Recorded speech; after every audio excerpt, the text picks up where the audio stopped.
कि बंगाल की पॉलिटिक्स इतनी ज़्यादा कॉम्प्लिकेटेड है कि अच्छा काम करने के लिए आपको बहुत सारे चैलेंजेस ये करने पड़ेंगे। और जैसे आपने एक बात बोली कि यहाँ इतने सारे वायलेंस होते हैं, बिल्कुल बात सही है। इंसान के बारे में अगर ऐसा बोले तो वो इंसान तो सबसे ज़्यादा अगर समय दिया है पॉलिटिक्स में तो टीएमसी पार्टी में दिया है। वो टीएमसी पार्टी के 4 बार के विधायक रहे हैं, 2 बार के चेयरमैन रहे हैं। तो अगर टीएमसी पार्टी ऐसी बोलती है तो इसका मतलब टीएमसी पार्टी मतलब पॉलिटिक्स में फेलियर है कि एक इंसान को समझने में।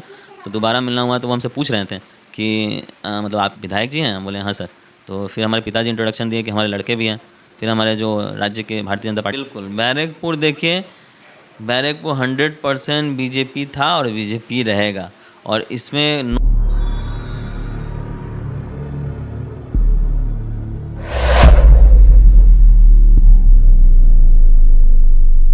नमस्कार, मेरा नाम रोहित है और आप सभी आपन बात देख रहे हैं। हम अभी उपस्थित हैं पश्चिम बंगाल के बैरकपुर लोकसभा क्षेत्र में।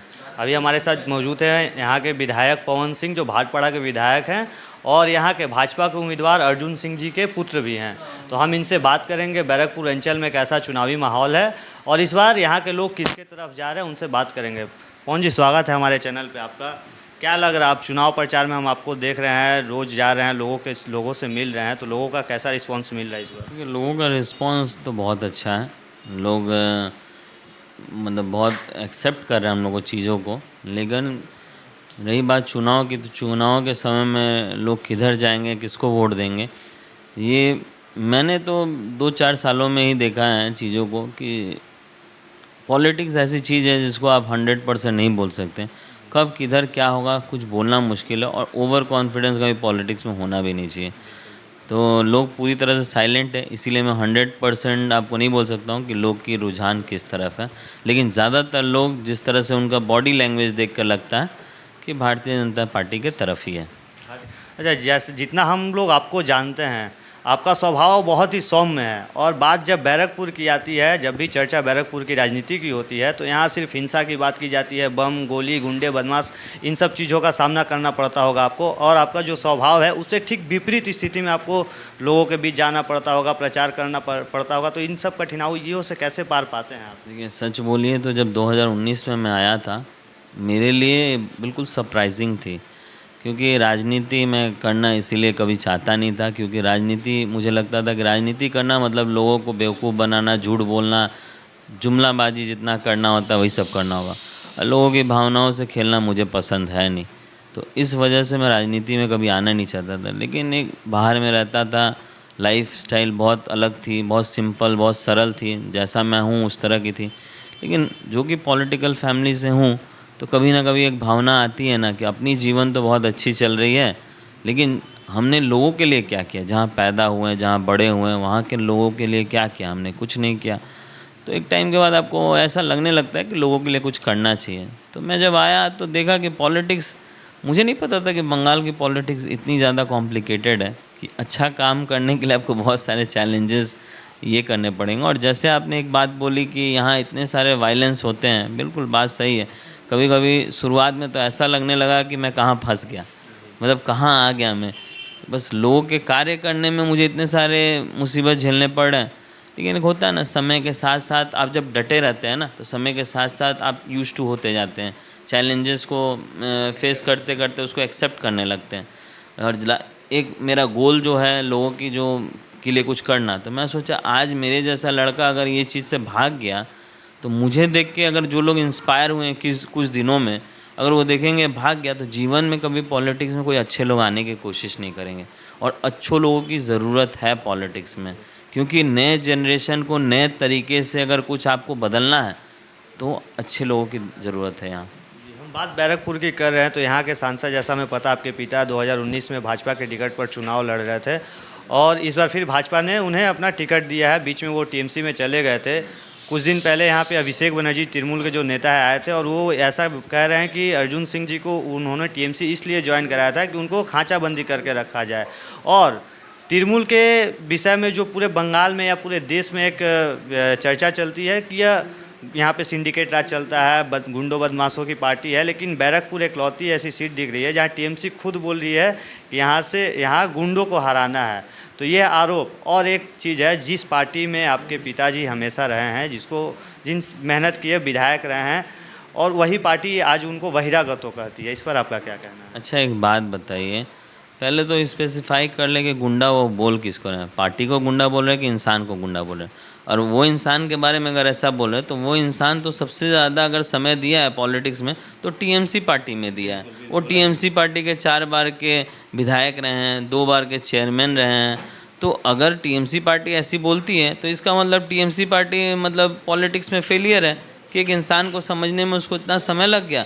और जब तक आपके साथ थी तो साधु थे, महात्मा थे, और आज अगर बीजेपी में आ गए हैं तो गुंडे हो गए, बदमाश हो गए। और रही बात पार्टी के बारे में अगर ये सोचते हैं तो भैया वो भारतीय जनता पार्टी है, पूरे विश्व में सबसे ज़्यादा बड़ी पार्टी।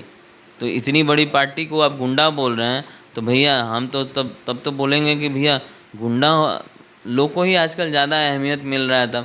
तब तो टीएमसी तब तो साधु है, महात्मा है तब तो। बात करें यहाँ की राजनीति का, 2 दिन 12 तारीख को, पिछले 12 तारीख को मोदी जी आए थे और हमने देखा आप मोदी जी से मिले भी, तो क्या कुछ कहा उन्होंने आपसे, क्या बातें हुई? सबसे पहले तो मोदी जी जब आए तो मेरा नाम पुकारा गया, तो मोदी जी से दोबारा मिलना हुआ। 2019 में भी मिला था मैं उनसे, तो दोबारा मिलना हुआ तो वो हमसे पूछ रहे थे कि मतलब आप विधायक जी हैं? हम बोले हाँ सर। तो फिर हमारे पिताजी इंट्रोडक्शन दिए कि हमारे लड़के भी हैं। फिर हमारे जो राज्य के भारतीय जनता पार्टी के राज्य के जो हमारे प्रेसिडेंट साहब हैं सुकांतो दा, वो बोले 2 बार के विधायक हैं, तो बहुत ज़्यादा इम्प्रेस हुए। उसके बाद जो फ़ोटो को लेकर विवाद हो रहा था, वो फ़ोटो को जब उन्होंने देखा तो बहुत ज़्यादा इम्प्रेस हुए। मतलब वो वुडन से बना हुआ फ़ोटो था, बहुत ज़्यादा, मतलब उनको लगा कि मतलब कोई स्पेशल गिफ्ट है, एक सब गिफ्ट में से बिल्कुल अलग गिफ्ट, तो उसको बहुत ज़्यादा अप्रिशिएट किए।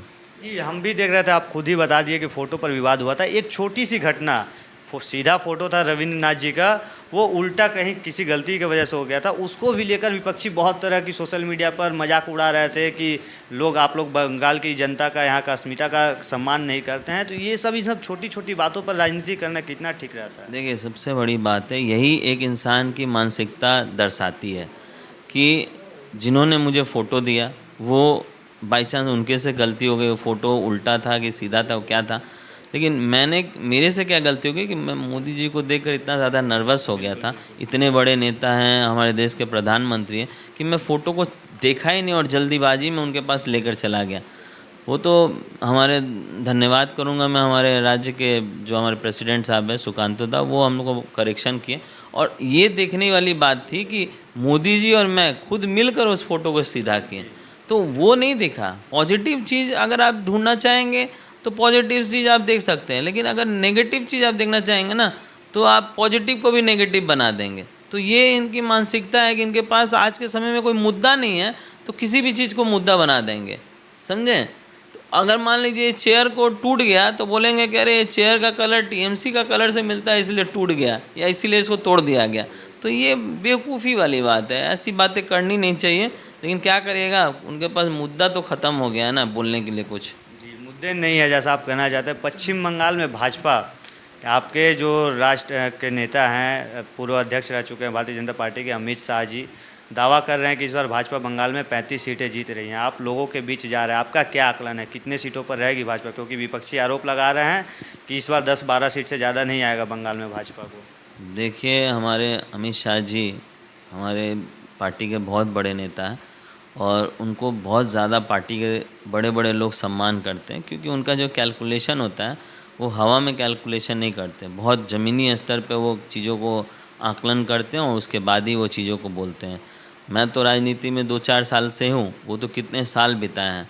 तो उनको जब वो कैलकुलेशन करके कुछ चीज़ों को बोलते हैं तो हम देखें बहुत हद तक उनका कैलकुलेशन मैच करता है। तो इसीलिए मैं अपने अनुभव से जितना आपको बताना था मैं बता चुका हूँ राजनीति का लेकर, लेकिन उनके अनुभव से मैं बोल रहा हूँ, अगर वो चीज़ों को बोलते हैं तो 100% गारंटी लेकर बोलते हैं। जो भी सीटें भाजपा को पश्चिम बंगाल में मिल रही हैं, बैरकपुर उसमें शामिल है या नहीं है? बिल्कुल, बैरकपुर देखिए, बैरकपुर 100% बीजेपी था और बीजेपी रहेगा, और इसमें नो डाउट है। आने वाले समय में आप देखिएगा कि यहाँ से, इस वजह से मेरा जिद भी एक है कि जो 400+ हम लोग बोलते हैं, 400+ में हमको बैरकपुर को भी एक सीट देना है। बहुत बहुत धन्यवाद हमसे बात करने के लिए। तो आप सुन रहे थे भाटपाड़ा के विधायक पवन सिंह को, या यहाँ के उम्मीदवार अर्जुन सिंह के पुत्र भी हैं, तो उनसे हमने बात किया और यहाँ की चुनावी परिस्थितियों के बारे में जाना। अगर आपके कुछ सवाल हो तो आप हमें कमेंट के माध्यम से बताइए, आपके सवालों का जवाब देने का भरपूर प्रयास करेंगे। अभी के लिए बहुत बहुत धन्यवाद।